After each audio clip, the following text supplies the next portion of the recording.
yan daba su sabota ne? Tsaka mai wuya. Death calamity can befall often anybody. After a long family relation between two households, death has changed the direction of their relation into sympathetic wonder and above all selfishness. Tsaka mai wuya.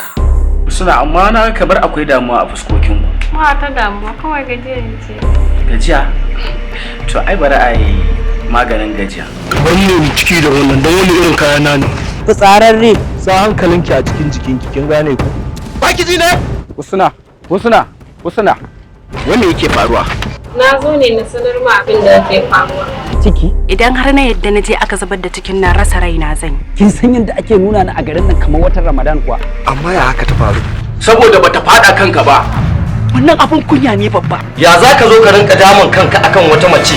Story screenplay na Jam Costume, produced by Maryam Ghana, executive producer Omo Mejajai, and directed by Mujitafa H. Muhammad.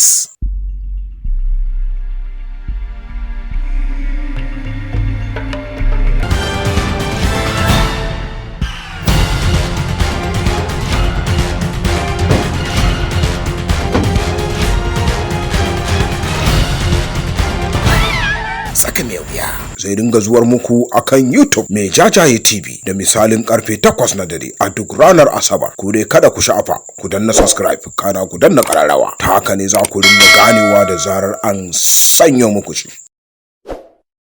Tsaka